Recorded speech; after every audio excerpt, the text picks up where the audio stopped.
இதுவரைக்கும் திமுகவுக்கு மாற்றாக அண்ணா திமுக தான் இருந்துச்சு. இப்ப அண்ணா திமுக அழிந்து காலத்தின் கோலம் இன்றைக்கு விஜய். இனி அவரு அதிகரிச்சுதான் போகுமே தவிர இனி குறையாது. பாஜக பொறுத்தவரை அண்ணா திமுக காலி பண்ணாதான் அந்த இடத்துக்கு வரணும். இனி கனவுலே பாஜக வராது. அண்ணா திமுக காலி, பாஜக வராது. அந்த இடத்துல தான் விஜய் வந்துட்டாரு. திமுக விஜய்னு ஆயிட்டாரு. மெரிபா பன்னீர் சோடா, ஐ ட்ரஸ்ட் மெரிபா. வேலுமணி மீது ஏராளமான ஊழல் குற்றச்சாட்டு, ஏகப்பட்ட குற்றச்சாட்டு. அதனால வேலுமணி எடுத்து CV சண்முகம் வந்து இப்ப அவர்கள் கையில ரெசார்ட்ல வச்சிருக்கக்கூடிய 40க்கு மேற்பட்ட எம்எல்ஏக்கள் 36 எம்எல்ஏ அவர்கள் கையில் MRC நகர்ல அவருடைய அலுவலகத்துல பேசி முடிச்சுட்டாங்க. இனி எடப்பாடி விளங்காது 12 முறை தோல்வி கண்டான். எடப்பாடி இனி ஒண்ணுமே பண்ண முடியாது. அதிமுக உடைந்து ஒரு பிரிவு போகும். திராவிட முன்னேற்ற கழகத்துக்கு பெரிய சேலஞ்ச் இருக்கு. ஆனால் வலுவான கட்சியாக 73 பேர் இருக்காங்க. காங்கிரஸுக்கு இதோட காலி. காங்கிரஸ் காலி. அதிமுக இனி உருப்படவே செய்யாது. சார் வணக்கம் சார். சார், தமிழகத்தினுடைய தேர்தல் முடிவுகள் யாரும் எதிர்பார்க்காத வண்ணம் மிகப்பெரிய ஒரு திருப்பத்தை கொடுத்துருக்குது. விஜய் அவர்கள் முதலமைச்சராக ஆகியிருக்கிறாரு. இந்த விஷயம் ஒரு பக்கம் இருந்தாலும் இன்னொரு பக்கம் அதிமுகக்குள்ள சில குழப்பங்கள் வரதை பார்க்க முடியுது. எடப்பாடி பழனிசாமி தலைமைக்கு எதிரான சில குரல்கள் வந்திருக்குது. இன்னும் சொல்லப்போனால் ஏற்கனவே ஒரு பிளவா உடைஞ்ச அதிமுக இப்போ CV சண்முகம் தலைமையில் சில குழப்பங்கள் நடக்கிறதா சொல்லிட்டாங்க. என்ன நடக்குது சார்? கிட்டத்தட்ட 108, 113, 112, 118, 20 ஆயிடுச்சு. முஸ்லீம் லீக் 20 கொடுத்தாங்க. விடுதலை சிறுத்தைகள் ஒரு நீண்ட நெடிய விவாதங்களை நடத்தி கட்சிக்குள்ள அவங்க ஒரு பாசிட்டிவான சிக்கன் எடுத்திருக்காங்க. கம்யூனிஸ்டுகளும் அப்படித்தான். விடுதலை சிறுத்தைகள் பதவிகள் கேட்டார்கள், அது கேட்டார்கள் அப்படின்னாங்க. பதவிகள் கேட்டாலும் தவறு இல்லை. அது ஒரு ஒடுக்கப்பட்ட சமூகத்தின் மக்களுக்கு பிரதிநிதி கேட்டாங்க. ஆனால் அவர்கள் கேட்கவில்லை. கண்ணியத்தோடு நாங்கள் வெளியிருந்து ஆதரவு கொடுக்குறோம் அப்படின்னு சொன்னாங்க. திமுக பொறுத்தவரை காங்கிரஸ் துரோகம் அப்படின்னு சொன்னாலும் அது ஏற்கனவே காங்கிரஸ் துரோகம் தான், இப்பொழுது இல்லை. பழைய வரலாறு அப்படிதான். ஆனால் காங்கிரஸ் ஒரு வார்த்தை கேட்டிருக்க வேண்டும். ராகுல் காந்திக்கு திமுகவோடு தொடர்வது பிடிக்கவில்லை. பிரவீன் சக்கரத்தை அனுப்பி வைத்ததெல்லாம் உங்களுக்கு முன்னெல்லாம் தெரியும். அதுக்கப்புறம் திமுகவுடைய பலவீனத்தை உணர்ந்துதான் MK ஸ்டாலின் கொஞ்சம் அரவணைத்து 28 சீட்டு கொடுத்தாரு. அது உங்களுக்கு தெரியும். அவங்க எதிர்பார்த்துருந்தாங்க. அதே மாதிரி அண்ணன் எப்பஞ்சாவும் திண்ணையப்பம் காலியாகுங்கிற மாதிரி டக்குன்னு போய் சேர்ந்துக்கிட்டாங்க. அப்போ அலைக்கரை கொண்டு கொடுத்தாங்க. ராஜேந்திர அலைக்கரா, ராஜேஷ் அலைக்கர். அவர் காங்கிரஸ் கட்சி சேர்ந்த உடனே மேலே இருந்து அமித்ஷா முடிந்த அளவுக்கு விளையாடிப்பாருன்னாரு. இதை புரிஞ்சுக்கிட்டு அனைத்து மதசார்பற்ற சக்திகள் அனைவரும் அவர்கிட்ட போய் சொல்லிட்டு தான் சொல்கிறேன் அப்படின்னு சொல்கிறாங்க. இதில் ஒன்றும் சொல்லிட்டு போய் கேட்கணும் அப்படிங்கிறதெல்லாம் ஒன்றும் இல்லை. திராவிட முன்னேற்றத்துக்கு மாற்றாக ஒரு சக்தி உருவாயிட்டு. இதுவரைக்கும் திமுகவுக்கு மாற்றாக அதிமுக தான் இருந்துச்சு. இப்போ அதிமுக அழிந்து காலத்தின் கோலம் இன்றைக்கு விஜய். இனி அவர் அதிகரிச்சுதான் போகுமே தவிர இனி குறையாது. அது உறுதி. திமுக மீது மக்களுக்கு இயற்கையாகவே பெரிய வெறுப்பு. காரணத்தை திருமதி MK ஸ்டாலின் கொளத்தூர்ல ஒரு 3 குழுவை போட்டு ஆய்வு செய்தார்கள். அந்த ஆய்வில் என்ன சொல்லியிருக்காங்க? கொளத்தூர் மக்கள் எங்களிடத்துல பெரிய அளவுக்கு வந்து யாரும் வாக்குகள் கேட்கவில்லை அப்படிங்கிற தகவலை சொன்னதாக ஒரு கருத்து. அடுத்து லோக்கல் ரவுடிகள் ஏராளமான பிரச்சனைகள். 3வது விவகாரம் கொடுக்கப்பட்ட விவகாரத்தில் அதை சரியாக கொண்டு சேர்க்கவில்லை. ஆகவே நாங்கள் ஸ்டாலினுக்கு வாக்கு போடவில்லை, அவர் எங்களிடத்தில் ஒன்றும் கேட்கவில்லை அப்படின்ற மாதிரி சொன்னதாக ஒரு தகவல். இது அத்தன்டிசிட்டியா இல்லையாங்கிறது தெரியல, ஒரு தகவல். பொதுவாக திமுக மீது இந்த ரவுடியிசம் பட்டம் எப்போதும் உண்டு, இப்போதல்ல. பொதுவாக திமுக காரர்கள் காலத்தில் ஓலை வெடித்தால் அணுகுண்டு என்பார்கள். மற்றவர்கள் ஆட்சியில் அணுகுண்டு வெடித்தால் ஓலை வெடி என்று திமுக காரர்களே மனக்குறைப்பட்டுக் கொள்ளக்கூடிய ஒரு காலம் உண்டு. திமுக என்ன நினைத்தார்கள் என்று சொன்னால், திமுக பெய்யக்கூடிய மிகப்பெரிய தவறு என்னென்றால், கிழட்டு சிங்கங்களை கட்சியில் வைத்துக்கொண்டு ஒன்றுக்கும் உதவாமல் மதவாத அரசியல் செய்கிற மாதிரி இவர்கள் என்ன சொல்றது, குடும்ப அரசியல், வாரிசு அரசியல். இப்போ உதயநிதி ஸ்டாலின் கூட பெருசா தெரியவில்லை. ஆனால் அவ்வளவு பேரும் யார் வந்தாலும் ஆஸ்தான விகடகவிகள் மாதிரி. ஒருவர் நாதஸ்வரம், ஒருத்தர் தபேல், ஒருத்தர் மிருதங்கம் வாசிப்புற மாதிரி துரைமுருகன். இதையெல்லாம் மக்கள் ரசிக்கவில்லை. இப்போ நீங்கள் பாருங்கன்னா விஜய் என்னன்னா ஒரு திமுகவுக்கு மாற்றாக ஏதாவது ஒன்று கிடைக்காதான்னு பார்த்தா அந்த இடத்துல எடப்பாடி பழனிசாமி காலி ஆயிட்டார். அதை பற்றி நான் இப்போ சொல்ல போகிறேன். விஜய் வந்து என்னன்னா ரொம்ப சாமானியமார்கள். அவர்கள் எல்லாம் ஆட்டோ டிரைவர், தினக்கூலிகள். யார் யாரெல்லாம் போய் கேட்டாங்களோ அவ்வளோ பேருக்கும் சீட்டு கொடுத்தாங்க. அவர்கள் கையில் உள்ள காசை கூட பயன்படுத்த முடியாமல் சும்மா நின்றாங்க. பல பேரும் வந்து விசிலை மட்டும் பார்த்துட்டு ஓட்ட போட்டாங்க. யார் வேட்பாளர், அவருடைய தகுதி என்ன, ஒன்றுமே தெரியாது. நல்லா புரிந்து கொள்ளுங்கள். சரி, இப்போ நிறைய பேருக்கு ஐயப்பாடு வருது. திமுகவுக்கு மாற்றாக இவர்கள் செயல்படுவார்களா? இதே குறை எம்ஜிஆர்ட்ட இருந்துச்சு, இதே குறை ஜெயலலிதாட்ட இருந்தது. எல்லாருமே சக்ஸஸ்ஃபுல்லாக கொண்டு வந்துட்டாங்க. அவர்களை விட இவர் படித்தவர் தான். எல்லாருக்குமே 10வது தான் படித்தாங்க. பெருந்தலைவர் காமராஜர் படிக்கவில்லை, கருணாநிதி படிக்கவில்லை, கமலஹாசன் படிக்கவில்லை. அவர் முதலமைச்சராக இல்லை, அரசியல் வந்தார். செல்வி ஜெயலலிதா படிக்கவில்லை, ஓபிஎஸ் படிக்கவில்லை. அதே மாதிரி இவரும் பெருசாக படிக்கலை, 10 12 தான் படிச்சிருக்காரு, அவ்வளோதான். ஆக கல்வி என்பது ஏட்டு சுரக்காயில் இல்லை, அறிவில் தான் இருக்கிறது. இப்போ அவருக்குள்ள நேற்று ஏற்பட்ட அந்த பாசிட்டிவ் ரசிகர்கள் மட்டுமில்லை, நானே ஏற்கனவே சொல்லியிருந்தேன், அவர் வெற்றி பெறுவார், வெற்றி பெறுவார். அதுக்கு நான் எடுத்துக்கிட்ட ஒரே ஒரு சாம்பிள் இஸ்லாமிய சமூகத்தை மட்டும்தான் எடுத்தேன். காலகாலமாக உதயசூரியனுக்கு ஓட்டு போட்ட சமூகம் இந்த முறை மாறியது. தலித்துகள் மிகப்பெரிய அளவிலே மாறி போனார்கள். 36 மாவட்ட செயலாளர்கள். எவ்வளோ பேர்? 36 மாவட்ட செயலாளர்கள் தலித்துகள். அந்த கட்சி எவ்வளோ ஆழமாக போயிருக்கு பாருங்க. 70 வேட்பாளர்களில் தலித்துகளும் முஸ்லீம்கள், சிறுபான்மை சமூகம். அப்போ அவர்கள் அடுத்த பிளாட்ஃபார்மை கிரியேட் பண்ணிட்டாங்க. அப்போ இந்த காதர் மீதியின் போன்றவர்கள்லாம் இன்னும் திமுக தான் எங்களுக்கு ஒரு பாதுகாப்பு என்று சொல்வது அது ஒரு அர்த்தமற்ற வேலை. காலம் மாறுகிறது. ஒரு கட்சி தான் நம்மை காப்பாற்றும் என்ற முடிவு இல்லை. ஆனால் இதில் ஒரே ஒரு செய்தி, இனி பிஜேபி வந்து 2.5% சுருக்கிட்டாங்க. சீமான் 3.25-4% சுருக்கிட்டாங்க. இவர் 35% பெற்றுவிட்டார். எடப்பாடி 20% குறைந்து போய்விட்டார். டிஎம்கே 27% வந்து நிற்கிது. இல்லை, நான் சொன்னது தான், நானே சொன்ன முதல்ல 28% வரும், இது வரும். ஆனால் நாங்கள் எதிர்பார்க்காத ஒரு நிகழ்ச்சி தான் தெரியுது. இப்போ இவர் மக்களின் நம்பிக்கையாக இருப்பாரா? நேற்று அவருடைய ஸ்டேட்மெண்ட் வந்து ரொம்ப நம்பிக்கையாக இருக்கு. நம்பிக்கை என்றால் 12 லட்சம் கோடி தேவை இருக்குது அவர் கொடுத்த மேனிஃபெஸ்டோவுக்கு. பஸ்ஸில் எல்லாரும் ஏறி போகணும். இது ஒரு பைத்தியகரத்தனமான மேனிஃபெஸ்டோ. யார் வடிவமைச்சான்னு தெரியல. 63,000 கோடி இருந்தால் தான் 2,500 ரூபா கொடுக்க முடியும். விவசாயிகள், மீனவர்கள், பெண்களுக்கு கொடுத்த வாக்குறுதியை உடனே நிறைவேற்றினா 1,80,000 கோடி தேவை. சிறந்த குழந்தைக்கு நகை போடணும். 3 சிலிண்டரா 6 சிலிண்டர் கொடுத்தா அதுக்கு 12,000 கோடி ஆகும். இப்படி ஒவ்வொன்றுக்கும் 30,000 கோடி, 12,000 கோடினா நம்ம நாட்டுடைய கடன் தொகை 4,63,000 கோடி. ஒத்த கடன் 11 லட்சம் கோடி, வட்டி 18 21 கோடி. அது மட்டும் இல்லாமல் ஆண்டுக்கு நம்ம வட்டி கட்டுவது 70,000 கோடி. அரசு ஊழியர்கள் சம்பளம், பிரிபிஎஸ்டைய சம்பளம் 1.5 லட்சம் கோடி. அதே மாதிரி முதியோர் உதவித்தொகை மற்றும் ஓய்வூதிய திட்டம், இதுக்கு 80,000 கோடி. பணம் கிடையாது. 1.25 லட்சம் கோடி துட்டு உள்ளது. ஜிடிபியில் 3%. இதை பற்றி யாருக்கும் புரியுதா? இல்லை அவருக்கு புரிந்ததா? எனக்கு அது தெரியவில்லை. அவர்களிடத்தில் அனுபவம் இல்லாதவர்கள். அது ஒரு பக்கம் இருக்கட்டும், ரைட். இப்போது இதை அவர் மேன்மைப்படுத்துவதற்கு எல்லா திட்டமும் அவரால் செயல்படுத்த முடியாது. அப்படி செயல்படுத்த முடியாவிட்டாலும் அவருக்கு வாக்களிக்கக்கூடியவர்கள். அதுக்கு ஏன் சொல்கிறேன் என்றால், 1977 புரட்சித் தலைவர் எம்ஜிஆர் அவர்கள் ஆட்சி வந்தார். கருணாநிதியை விட அவர் ஒரு பெரிய திறமையானவர் இல்லை என்று சொல்லப்பட்டது. அவர் நிறைய விஷயத்தை திறமையாக கொண்டு வந்தாலும் அவர் மரணிக்கும் வரை அவர் மீது வந்து இல்லை சார், குறிப்பாக நான் இந்த விஷயத்தை கூட வரலான்னு பார்க்குறேன். அதிமுகக்குள்ள சில குழப்பங்கள் ஏற்பட்டிருக்குது. என்ன நடக்குது சார்? இப்போ அவர் மீது எந்த குழப்பமும் இல்லை. யார் மீது? எம்ஜிஆர் மீது.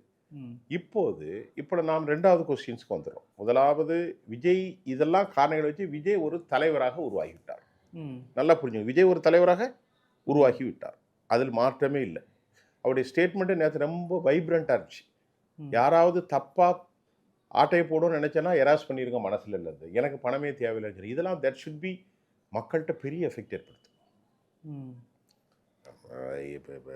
இதெல்லாம் வந்து ரொம்ப மக்கள்கிட்ட பெரிய இதை ஏற்படுத்தும். அப்புறம் கீழே வந்து அது பேர் என்னது, இந்த போதை கலாச்சாரம், அதெல்லாம் எப்படி தடுப்பாருங்கிறதெல்லாம் அதெல்லாம் நம்ம போக இன்றைக்கி கூட தருமபுரியில் 2 பேருமே எரிச்சு போட்டாங்க. அது நடக்கும். இப்போ நீங்கள் கேட்டது ஏடிஎம்கே. அதிமுகவில் பாரதிய ஜனதா வந்து அதிமுக உடைச்சிட்டு இந்த வேலைகளுக்கு முன்னாடி சிவி சண்முகம் டெல்லிக்கு போனார். டெல்லிக்கு போய் எதுக்கு போனீங்கன்னு கேட்டான். நான் ரிசைன் பண்ணிட்டேன் எம்பி பதவின்றார். பாஜக பொறுத்தவரை எப்படின்னா, அதிமுக காலி பண்ணா தான் அந்த இடத்துக்கு வர முடியும். இனி கனவுலே பாஜக வராது. ம். அதிமுக காலி, பாஜக வராது. அந்த இடத்துல தான் விஜய் வந்துட்டாரே. திமுக விஜய்னு ஆயிட்டேன். ம். அதிமுக எப்படின்னா கழுது தெரிஞ்சு கட்டரும்பாயி முதல்ல சசிகலா அம்மையாருக்கு எதிராக காய் நட்டினாங்க. 2017. 2வது அமமுக வெளியே போச்சு. 3வது ஓபிஎஸ் வெளியே போனார். செங்கோட்டையன் வெளியே போனார். வைத்திலிங்கம் போட்டார். மனோஜ் பாண்டியன் போனார். அடுக்கடுக்கா எல்லாரும் போய் இப்போ கடைசியில் அவர்கள் கையில் எடுத்திருக்கிறது வேலுமணி. ம். வேலுமணி மீது ஏராளமான ஊழல் குற்றச்சாட்டு, ம். இது ஏகப்பட்ட குற்றச்சாட்டு. அதனால வேலுமணி எடுத்து சிவி சண்முகம் வந்து இப்போ அவர்கள் கையில் ரெசார்ட்டில் வச்சிருக்கக்கூடிய 40க்கு மேற்பட்ட எம்எல்ஏக்களில் 36 எம்எல்ஏ அவர்கள் கையில் இருக்காங்க. இன்றைக்கு அவர்கள் சேரப்போகிறார்கள் என்ற செய்தி வந்திருக்கிறது. கன்ஃபார்ம். ம். எம்ஆர்சி நகரில் அவருடைய அலுவலகத்தில் பேசி முடிச்சுட்டாங்க. அவருக்கு என்னவென்றால் இனி எடப்பாடி விளங்காது 12 முறை தோல்வி கண்டான். ம். சார் சீமான் ஏன் சார் விளங்காம போறாரு? ஒரு அரசியல் கட்சி எலெக்ஷன்ல நிக்கிறேன்னா ஜெயிக்கணும் சார், இல்லைன்னா நீ நிக்க கூடாது. பெரியார் மாதிரி போ, மூத்திர பைய பிடிச்சி தூக்கிட்டு கொள்கையை பத்தி சொல்லிட்டு தெரியும். அதுதான் பெரியார். ம். அரசியல்ல வெற்றி தானே. பேரஞ்சர் அண்ணா சொன்னார், அதிகாரத்தை கைப்பற்றாத வரைக்கும் நாம் மக்களுக்கு செய்ய முடியாது. பெரியார் நோ, பெரியாரை விட்டு பிரிஞ்சார். ம். ராபின்சன் பூங்கா. நல்லா கவனிங்க. இந்த எலெக்ஷன்ல அரசியல் அதிகாரம் பெற வேண்டும் என்று சீமான் சும்மா சொல்லிக்கிட்டே இருக்கார். நான் தம்பி, அதெல்லாம் நடக்காது. அவ்வளோ பேர் இங்கே வந்துட்டாங்க. வந்தனால தான் 8% 3% ஆகிப்போச்சு. ம். இவர் 35% முதல் எலெக்ஷனில் யார் பிடிச்சா இந்திய வரலாற்றில்? ம். பிரச்சாரமே பண்ணலையே சார் அவர். அந்த அளவுக்கு தமிழ்நாட்டு மக்கள் இந்த தலைவர்கள் மீது எவன் மீது நம்பிக்கை இல்லை. அவர் எல்லாத்தையும் அரவணைக்கிறான் மனுஷன். ம். அவருக்கு தகுதி இருக்கு இல்லைங்கிறது தெரியல. ஜோசப் விஜய் அதில் ஒரு பெரிய பாசிட்டிவ். ஜோசப் விஜய் முதல்ல வெறுப்பை கக்குனா யாரு? ராஜா. சரியா. அந்த வெறுப்பை கக்குனதுனால இப்போ பாருங்க விஜய் என்று மாறி ஜோசப் சி விஜய்னு வந்துட்டு அதில் அவருடைய உறுதிப்பாடு தெரியுது. அது எனக்கு ரொம்ப பாராட்டுனது. ம். எவனாவது தமிழனை வெறுப்பை கக்குவானா? நீனும் தமிழன் நானும் தமிழன். ம். ஹோட்டலுக்குள்ளே போகிறோம், ஒரு தமிழனுக்கு தோசை பிடிக்குது, ஒரு தமிழனுக்கு இட்லி பிடிக்குது, ஒரு தமிழனுக்கு பிரியாணி பிடிக்குது, ஒரு தமிழன் சூப்பை குடிச்சிட்டு போகிறான். தமிழன் தானே ம். அவன். முஸ்லீம் தமிழனாக இருக்கட்டும், இந்து தமிழனாக இருக்குது, பறையர் தமிழனாக இருக்குது, பல்லர் தமிழர் இருக்குது, நாடார் தமிழ் எவனாக இருக்கட்டும், இவனுடைய வெறுப்புக்கு விழுந்தது. ம். பாஜக என்ற வெறுப்புக்கு விழுந்தது மாசாகார சக்திகள். ஜோசப்னா என்னப்பா? ஜோசப் யாரு? ஜோசப் யாரப்பா? ஜோசப்புடைய தாத்தா ஒரு இந்திய தமிழ்நாட்டுக்காரன் தானே. அவன் கத்தோலிக்க கிறிஸ்தவனை மாட்டினான். சந்திரசேகர் ம். அவங்க அப்பாவுக்கும் எனக்குமே ஒரு நாள் தாராரு. யாருக்கு? விஜய் அப்பாவுக்கு எனக்கு சாப்பிடும்போது நண்பர் வீட்டில் இங்கே வச்சு தான் வளசரவாக்கத்தில். அவர் அப்பவுமே ராஜாவை தான் குறிச்சார். என்கிட்ட பேசினார். ஆதாரம் இருக்குது, ஆளை வேணா காட்டுறேன். ம். எஸ் ஏ சந்திரசேகருக்கும் எனக்குமே முதல்ல இருந்துச்சு. சாப்பிட்டு 2 பேரும் ஒன்றா உட்காந்து டேபிளில் சாப்பிட்டு இருந்தோம். பயங்கரமாக பேசிட்டாரு. ஹெச் ராஜா ஏதோ ஒரு கேள்வி கேட்டார், எனக்கு மறந்து போச்சு. ம். அவரை பற்றி நீ என்கிட்ட பேசக்கூடாது, யாரை பற்றி பேசணும். அந்த வெறுப்பு இவருக்கு இருந்திருக்கு. இவனுக்கு பண்ண அநியாயத்தை அவர் புரிஞ்சிருக்காரு. ஆகவே தான் ஜோசப் ஜோசப் ஜோசப்ங்கார். ஜோசப் பச்சை தமிழன், ம். நாசர் பச்சை தமிழன், சுஃபியான் பச்சை தமிழன், ஆறுமுகம் பச்சை தமிழன். இந்த மண்ணுக்கு இது அது ஒரு முக்கியமான விஷயம். ஆனால் மதத்தால் இனத்தால் எல்லாருமே அவர்களுக்கு வாக்களித்தார். விட்டுருங்க, அதிமுகவுக்கு வந்துடும். இப்படி பேசிட்டு வந்த ஏடிஎம்கே. ம். அதிமுக இப்போ எடப்பாடி பழனிசாமி முதன்முறையாக இறங்கி தூது விடுறாரு. இது வரைக்கும் யாரையாவது அவர் வந்து தூது விட்டாரா? இல்ல. சசிகலா அம்மா எவ்வளோ அமைதியாக இருந்தாங்க. ம். 40 வருஷம் நான் உதவி செஞ்சேனே, நான் என்னெல்லாம் கேட்டார், எல்லாம் மறந்து போகுது. ஓபிஎஸ் அநியாயமாக வெளியே அனுப்பி விட்டார். அவர் கடைசியில் அங்கே அந்த ஒரு கன்ஸ்ட்ரக்ஷன் கம்பெனியில் 2000 கோடி இன்வெஸ்ட் பண்ணி அங்கே போய் சேர்ந்தார். ம். அநியாயமாக அவ்வளோ பேரையும் பண்ணி, நீ என்ன எம்ஜிஆரா? நீ என்ன ஜெயலலிதாவா? நீ என்ன பேரஞ்சர் அண்ணாவா? என்ன புத்தகம் படிக்க அதே பேர் சொல்ல தெரியல. ம். உனக்கு ஒரு லக்கு சீட். மண்டவெல்லாம் வியாபாரம் பண்ணிட்டு இருந்த ஆளு நீ. ம். உன்னை இவ்வளோ பதவியில் கொண்டு அமர்த்திட்டு போனாங்களே, துரோகம் செஞ்சிய சசிகலா அம்மையாருக்கு மனசாட்சி இருக்காயா உனக்கு? ம். உனக்கு அவன் துரோகம் தானே செய்வான். நீ என்ன ஆயத்தை எடுத்தியோ அதை எடுத்தான். இன்னைக்கு சிவி சண்முகம் என்ன ஆடின காலும் பாடின வாயும் ஓயாது. அவனுக்கு சுரண்டிக்கிட்டே இருக்கணும். ம். அவனெல்லாம் சுரண்டி பழக்கப்பட்டவர்கள் ம். அரசியலில். இப்போ உள்ள வாரான். விஜய் என்ன சொல்றாரு? அப்படி தப்பு இருந்தால் எராஸ் பண்ணுங்க. ஏடிஎம்கேவில் 35 அவனுக்கு தேவை. ம். தேவைன்னா இப்போ 120 35 156,000. நாளைக்கு காதர் மீது நம்ப முடியாது, யாரையும் நம்ப முடியாது. திடீர்னு இந்த பக்கம் போயிட்டாங்கன்னா ஆட்சி கவிழ்ந்துடும். அதனால் அவர்கள் அவர் சேர்த்துக் கொள்வார்கள். ஆனால் கவனமாக இருக்கணும். அவர்கள் கொள்ளையடித்தால் அது விஜய்க்கு பெரிய பாதுகாப்பாக பிரச்சனை உருவாது. வேலுமணி போன்ற ஊழல் பேர்வழிகளை கட்சியில் சேர்ந்துட்டு எப்படி நல்லவனாக ஆக்க போறார் என்று தெரியவில்லை. ஒரு பேச்சுக்கு சொல்ல வரேன். இது அவர்களுக்கு கூட ரொம்ப ரிஸ்கபிள், பயங்கர ரிஸ்க். எடப்பாடி நீ ஒன்றுமே பண்ண முடியாது. எல்லா காரணமாக பாஜக தனியே இன்ஸ்டிகேட் பண்ணுறாங்க. ஹிடன் ப்ராசஸில் பாஜக அட்வைஸ், இதை செய், அதை செய், அதை செய். இதை ஏற்கனவே பாஜகவை ரொம்ப கேவலப்படுத்தி 27 சீட்டுக்குள்ளே கண்டெயின் பண்ணி அதுவும் ஜெயிக்காத தொகுதிகள்லாம் கொடுத்தான். பாஜக ஒரு தொகுதியில் ஜெயிச்சிருக்கு 900 ஓட்டில். அதிமுக 47 இடம் தான் வந்திருக்கு. 47ல் 36 போட்டால் அதிமுக முடிஞ்சு. இந்த சட்டம் 32க்கு மேலே இது அப்ளிகபிள் ஆகும். இந்த சட்டம் 32 பேர் வந்தால் தான் 2ல் 1 வரணும். 47க்குன்னா 32 வரணும். இவங்க 36 பேர் இருக்காங்களே. அதனால் இன்னைக்கு எல்லா சேனல்லையும் எம்ஆர்சி நகர்லேருந்து நமக்கு கிடைச்ச சோர்சஸ்லையும் ஏடிஎம்கே ஒரு பிளவு ஏற்படுது. அந்த பிளவு சிவி சண்முகம் வேலுமணி தலைமையில் இங்கே ஜாயின் பண்ண போகிறாங்க. எடப்பாடியுடைய அரசியல் அது சூட்சம். ஒருவேளை தாவேக்காவே ஜாயின் பண்ண போறாங்களா இல்ல அதிமுகவில் ஒரு பிரிவா? அதிமுக உடைந்து ஒரு பிரிவு போகிறது. இல்ல தாவேக்கா இருப்பா அதிமுகவை ஆதரவு அதிமுக தாவேக்காவில் சேரல. அதிமுக நாங்கள் தான் அதிமுக. எடப்பாடி அதிமுக இல்லை. எடப்பாடி 8 இருந்தால் என்ன செய்ய முடியும்? 32 ப்ளஸ் வந்துட்டா தான் அதிமுக அவங்க ஆயிடுவாங்களே. சட்டப்படி அவர்கள் தான் பொதுக்குழு உறுப்பினர்கள் எல்லாருமே வந்துட்டாங்களா? எல்லாருமே வந்துட்டாங்க. எல்லாரும் அங்கே சேர போகிறாங்க. இந்த ஆட்களை வச்சுக்கிட்டு இவர் எப்படி ஆட்சி நிறைய ரிஸ்க் இருக்குது சார். திரு ஜோசப் சி விஜய் அவர்களுக்கு ஏகாலமாக எல்லாம் பழந்துண்டு கொட்டப்பட்டவனுங்க, பயங்கரமான ஆள்கள் இவங்கெல்லாம். எஸ்பி வேலுமணி, சிவி காட்டில் இருக்கக்கூடிய இந்த பழங்களை தின்கக்கூடிய ஒரு மாதிரி ஆட்கள் இவர்களெல்லாம் வந்து ஊழலே வாழ்க்கை. ஊழல் தான் அவர்களுக்கு திங்கிற 2 இட்லி. இந்த ஊழல் பெருச்சாலிகளையும் காற்று பன்றிகள் மாதிரி இருக்கும் இல்லையா, இந்த மாதிரி ஒரு பெரிய ஊழல் கூட்டங்கள் இவர்களை வைத்து எப்படி ஆட்சி செய்ய போறார் என்று தெரியவில்லை. அடுத்து திமுகவினுடைய ஆசீர்வாதம் பெற்றவர் மறுபடியும் சொல்கிறார், அனைவரும் இங்கே இருக்கிறார்கள். அவர்கள் கூட இப்போ இந்த திமுக விட்டு வெளியேறலையே. நாங்கள் திமுகவோட தான் இருக்கிறோம், எங்களுடைய கூட்டணி அலையன்ஸ் திமுக தான், அப்படிதான் சொல்றாங்க. தோழர் தொல் திருமாவளவனும் அதே மாதிரி இடதுசாரி நண்பர்களும் தோழர்களும் இந்திய யூனியன் முஸ்லீம் லீக் எல்லாருமே சொல்கிறாங்க நாங்கள் திமுகவோடு தான் இருக்கிறோம். நாளைக்கு திருச்சியில் எலெக்ஷன் வரும்போது என்ன செய்ய போகிறார்கள் தெரியவில்லை. அவர்கள் கூட்டணி இங்கே வைக்க போகிறார்களா அங்கே வைக்க போகிறார்களா, இல்லை அரசுக்கு நிபந்தனையின் போயிடும் ஆர்டர், ஆனால் எங்களுடைய மதச்சார்பட்டது தொடரும் என்று சொல்ல போகிறார்களா என்று தெரியவில்லை. ஆனால் நான் சமநிலையில் தான் பார்க்கிறேன். திமுக ஒன்றும் பெரிய மத சார்பு இல்லை, இரண்டுமே ஒன்று தான். திருப்பி கேட்டால் திமுகவோட இவர்கள் சிறப்பாகத்தான் இருப்பார்கள் என்று பார்க்கிறேன். அமெரிக்காவுடைய பிம்பம் உலகின் உடைந்தது மாதிரி திமுகவுடைய பிம்பம் உடைந்திருக்கிறது.